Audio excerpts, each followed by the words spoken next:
یہ قوانین قدرت کو بناتے ہیں. جو بندہ چپ بیٹھا ہے وہ اٹھے، میں ابھی دلیل دیتا ہوں. اب مجھے بتاؤ کہ اللہ کا قانون لکھا کہاں ہے؟ قرآن میں. بابا جی قرآن ہے قوانین الہی کی کتاب. ہم قرآن اٹھاتے ہیں تو ہمیں قوانین قدرت کا پتہ چلتا ہے. یہ تمام قوانین کہاں لکھے ہیں؟ قرآن میں. تو قرآن یہی منبر پہ لے کے آؤ. اگر تو قرآن میں قانون پہلے بنا ہو اور انہوں نے عمل بعد میں کیا ہو تو پھر ماننا پڑے گا یہ ہے محتاج قانون. کیونکہ قوانین پہلے بنے، انہوں نے عمل بعد میں کیا. لیکن ہمیں کہانی برعکس نظر آ رہی ہے. یہ بستر پہ پہلے سوئے، آیت بعد میں آئی. انہوں نے زکات پہلے دی، آیت بعد میں آئی.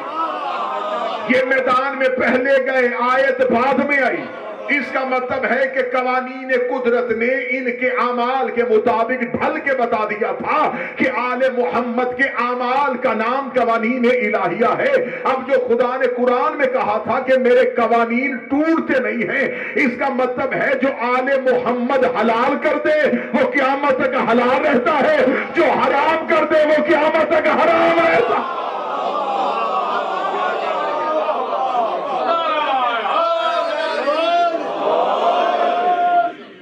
سے نکل کے اب اگلے موڑ پہ آ گئی. حق سیدہ کی طرف سفر ہمارا جاری تھی. بات اگلے موڑ پہ آ گئی. بات یہاں پہ آ کے رک گئی کہ یہ ہے قوانین الہیہ کو بنانے والے. سبحان اللہ. اب دو طرح کے طبقے سامنے آ گئے بابا. ایک ہے اہل بیت اور ایک ہے امت. دونوں میں فرق ایک جملے میں سمجھانے لگا. جو قوانین قدرت کے تحت ہوں وہ امت ہے. قوانین قدرت جن کے تحت ہوں. جس نے مقدمہ سیدہ سننا ہے سر اٹھانا. جو قوانین میں نے ثابت کیا ہے دلائل کے ساتھ، یہ قوانین قدرت کتابیں نہیں، قوانین قدرت ان کتابیں. اس کا مطلب ہے کہ امت اور اہل بیت میں فرق ہے. امت وہ ہے جو قوانین پر عمل کرتی ہے. اہل بیت وہ ہیں جن کے عمل سے قوانین بنتے ہیں. اتنا سٹیٹس کا فرق ہے اہل بیت میں اور امت میں. امت قانون کے تابع، قانون الہی اہل بیت کے تابع. تو اب اگر اہل بیت میں سے کوئی ایک امت میں سامنے جائے اور کسی چیز کا مطالبہ کرے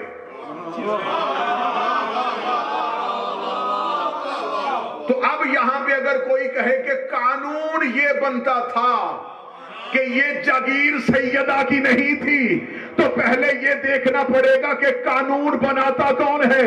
قانون تو 14 بناتے ہیں. تو اس کا مطلب ہے دربار میں نبی کی بیٹی نہیں کھڑی تھی، قانون الہی کھڑا تھا. اور جس نے ممبر سے جھٹلایا تھا اس نے حسین کی ماں کو نہیں جھٹلایا، خدا کے قانون کو جھٹلایا.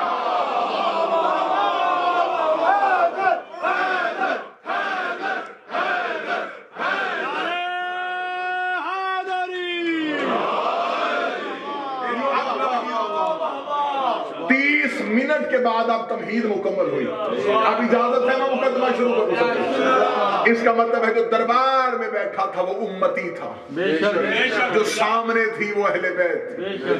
اور اہل بیت قوانین کے تابع نہیں، قوانین ان کے تابع. تو پھر کس قانون کے تحت گواہ مانگے گئے؟ سبحان اللہ. سامنے آئین الہی کھڑا تھا، سامنے قانون الہی کھڑا. امت کو ان کے تابع ہونا تھا. اب آج بڑے سادہ انداز میں اپنوں میں یہ بات کہہ دی جائے نہیں، ان مسائل کو چھیڑنے کی ضرورت نہیں، یہ متنازع مسائل ہیں. بھئی یہ متنازع مسائل نہیں ہیں. میں پوری ذمہ داری کے ساتھ لفظ کہنے لگا ہوں، یہ مسئلہ فدق جگیر کا مسئلہ نہیں، اسلام کی صداقت کا مسئلہ ہے. اب خصوصاً جو مجمع میں سید بیٹھے وہ سر اٹھانا. یہ مسئلہ صرف جگیر کا مسئلہ نہیں، یہ پراپرٹی کا مسئلہ نہیں ہے. یہ اس چیز کا مسئلہ نہیں ہے کہ اس فدق جگیر کی مالیت کتنی تھی، کھجوروں کے باغ کتنے تھے، اس چیز کا مسئلہ ہے ہی نہیں. آل محمد مال دنیا کی حریص ہے ہی نہیں.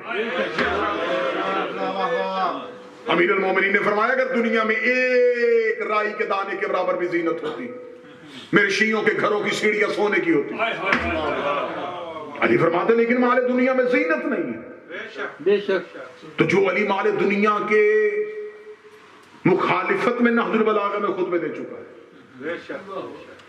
یہ مسئلہ جگیر کا مسئلہ نہیں تھا، یہ مسئلہ قرآن کی صداقت کا مسئلہ. اب تک یہ مسئلہ شیعہ سنی کے لیے متنازع ہو سکتا ہے، نکلو فرقوں کی بحث سے باہر. اگر آج کسی غیر مسلم نے اسلام کی صداقت پہ سوال کر دیا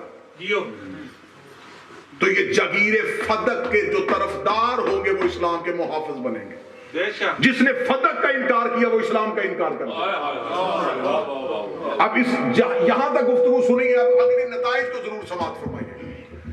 وجہ جب شہزادی دربار میں آئی ہے،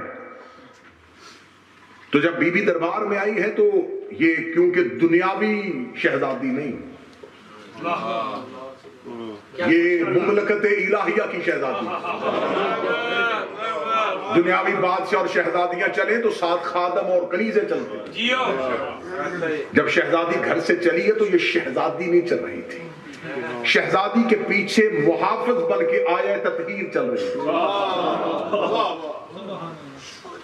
آیہ تطہیر ہی میں نے تلاوت کی. انما یرید اللہ لیذھب عنکم الرجس اہل البیت ویطہرکم تطہیرا. اہل بیت میں نے ہر قسم کے رجس کو تم سے دور رکھا ہے. اچھا جناب سیدہ کے معاملے میں کتنی روشن بات ہے کہ اہل بیت کے بارے میں امت دو نظریات کا شک. ہم مکتب تشیع کو کہتے ہیں کہ اہل بیت سے مراد نبی کا خاندان ہے، مولا امیر المومنین ہے، حسنین کریمین ہیں اور شہزادی اور ان کی پاک اولاد. لیکن اس کے مخالف جو نظریہ ہے وہ کہتے ہیں نہیں، یہاں یہ جو آیت تطہیر ہے اس سے مراد نبی کے گھر کے اندر رہنے والی وہ عورتیں جو ازواج کی صورت میں تھی اور بیٹیوں کی صورت میں تھی. اچھا جناب سیدہ پہ آ کر لطف یہ آیا ہے کہ جس نے اہل بیت میں مولا علی کو نہیں مانا نا، وہ بھی اہل بیت میں جناب سیدہ کو مانتا. اگر اس نے اہل بیت میں جناب حسنین کو نہیں مانا لیکن اس نے آیت تطہیر کا مصداق جناب سیدہ کو مانا. اگر اس نے یہ کہا ہے نا کہ اہل بیت میں اس سے مراد اہل البیت یعنی کہ جو نبی کے گھر کے اندر رہتی تھی، وہ نبی کی بیویاں تھیں اور نبی کی بیٹیاں تھیں، تو خدا نے ان کے لیے یہ آیت اتاری ہے، تو اس نے بھی اس آیت میں سے جناب سیدہ کو باہر نہیں نکالا. اب میں نتیجہ دینے لگا ہوں، آپ ایک لمحے کے لیے بور نہیں ہوں گے، اب نتیجہ میں میرا ساتھ دیں گے. اس نے بھی کہا کہ جناب سیدہ اہل بیت میں، اس کا مطلب ہے دشمن بھی اقرار کر چکا ہے کہ سیدہ مصداق کے اہل بیت، اور خدا آیت تطہیر میں دعویٰ کر چکا ہے کہ ہر قسم کے رجس کو اہل بیت سے دور کیا ہے. میں نے منبر پہ جملہ کہا ہے کہ یہ مسئلہ فدق جگیر کا مسئلہ نہیں، یہ مسئلہ اسلام کی صداقت کا مسئلہ ہے. اب جب شہزادی گھر سے نکلی تو صرف شہزادی نے نکلی، آیت تطہیر بھی ساتھ چلی گئی. اب آیت تطہیر دربار میں کھڑی ہے. اب اگر یہ کہا جائے کہ معاذ اللہ ثم معاذ اللہ بی بی کا مطالبہ حق پر مبنی نہیں تھا تو صرف جناب سیدہ کو نہیں جھٹلایا جائے گا. اس کا مطلب اگر سیدہ نے مطالبہ غلط کیا تو پھر اس کا مطلب آیت تطہیر نے اعلان غلط کیا تھا. اگر آیت غلط تھی تو اس کا مطلب معاذ اللہ قرآن غلط تھا. اگر قرآن غلط ہوگا تو پھر پورا اسلام غلط ہو جائے گا. اس کا مطلب ہے کہ دربار میں اکیلی زہرا نہیں کھڑی تھی، پورا اسلام کھڑا تھا. آدم سے لے کے محمد تک کے نبی کھڑے تھے. اب جو زہرا کو جھٹلائے گا تو جو زہرا کو نہیں جھٹلائے گا، پورے اسلام کو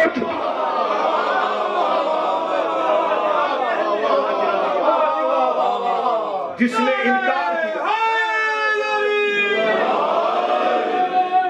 یہ انکار سیدہ نہیں ہوگا. فتح کے موقع اس مضمون پہ موضوع پہ مفصل گفتگو میں کروا چکا ہوں، بہت سی مجالس فتح پہ پڑھی.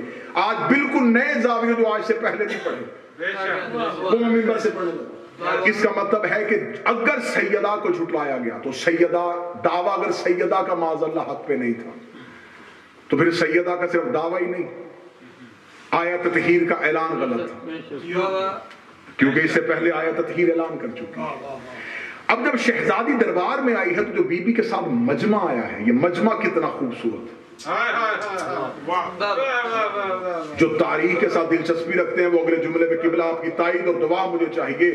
بی بی اس مجمع کو لے کے دربار میں آئی ہے جو 1 سال پہلے توحید کی طرف سے مباہلے میں گیا تھا۔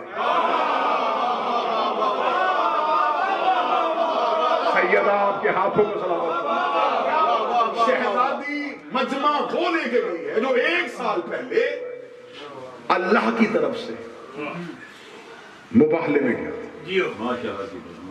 اور یہ جو 4 گواہی دینے کے لیے گئے ہیں نا، جو 3 گواہی دینے کے لیے سیدہ کے ساتھ کھڑے ہیں، یہ 3 جو تھے یہ یا تو اللہ کے گواہ بن کے گئے تھے یا رسول اللہ کے گواہ بن کے گئے تھے یا سیدہ کے گواہ۔ اب یہ گواہ کھڑے ہو گئے بی بی نے۔ اور ایک بات میری نوجوان نسل یاد رکھے، اس موضوع پہ جتنی میری ریسرچ اور جتنی میری تحقیق، کیونکہ شہزادی نے ذمے میری خلقت کی وجہ یہ ڈیوٹی دی، تو جتنی میری ریسرچ ہے، جناب سیدہ کا مطالبہ 1 نہیں 2 تھے۔ ایک مطالبہ فتق، ایک مطالبہ میراث۔ بیک وقت بی بی نے 2 مطالبے کیے تھے اور دونوں مطالبات میں بی بی نے حکومت کو شکست دی۔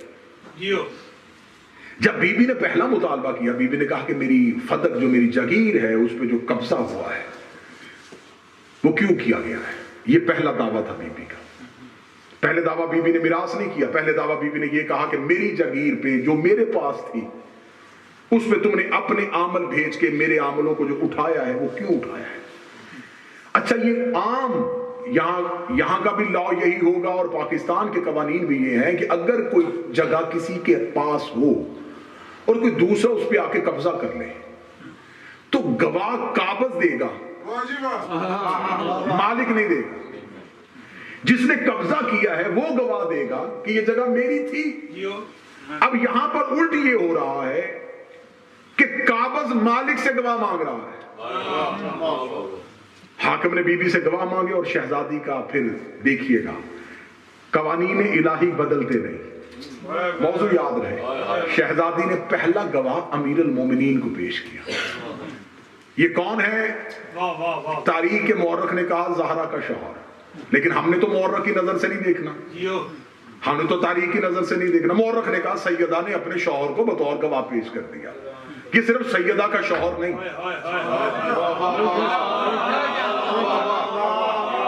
خدا کہہ رہا کل کفا باللہ شہیدن بینی و بینکم ہمارے عندہ علم الکتاب۔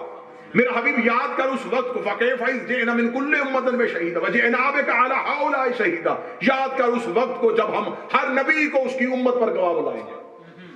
آدم اپنی امت پہ گواہ، نوح اپنی امت پہ گواہ، ابراہیم اپنی امت پہ گواہ، اور خدا کہہ رہا پھر وہ وقت آئے گا جب ہم ان تمام انبیاء پر تجھے گواہ بلائیں گے۔ مثلا خدا کہتا بروز قیامت آدم گواہی دے گا میری امت نے میرے ساتھ کیا سلوک کیا، نوح گواہی دے گا کون میرے سفینے پہ گیا تھا کون نہیں بیٹھا، ابراہیم گواہی دے گا کس نے پتھر مارے کس نے ساتھ گیا تھا، موسیٰ گواہی دے گا کون میرے ساتھ گیا تھا کون پیچھے رہ گیا تھا۔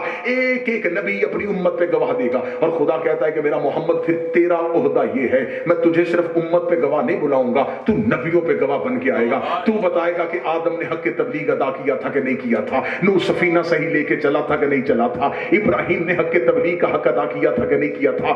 نبی امتوں پہ گواہ ہوں گے، تو نبیوں پہ گواہ ہوگا۔ نبی کا یہ سننا تھا، نبی کا سر سجدے میں جھکا، فرمایا میرے اللہ پھر اس کا مطلب ہے صرف آخری گواہی میری ہوگی، فرمایا کل کفا باللہ شہیدن بینی و بینکم، پھر تیرے اور میرے درمیان وہ گواہ آئے گا، ایک تیری گواہی کے لیے میں آؤں گا، ایک وہ آئے گا جس کے پاس کتاب کا پورا علم ہے، جس کے پاس علم الکتاب کا مالک ہے۔ اس میں تمام تفاصیل لکھا، علم الکتاب کا مستحق صرف اور صرف حسنین کا بابا، غازی کا بابا علی ابن ابی طالب ہے، تو جسے قیامت کے میدان میں محمد اللہ کے ساتھ گواہ لے کے آئے گا، اسے بطول دربار میں گواہ لے کے گئی تھی، تو اس کا مطلب علی کی گواہی کو نہیں جھٹلایا گیا، اللہ کے گواہ کو جھٹلایا۔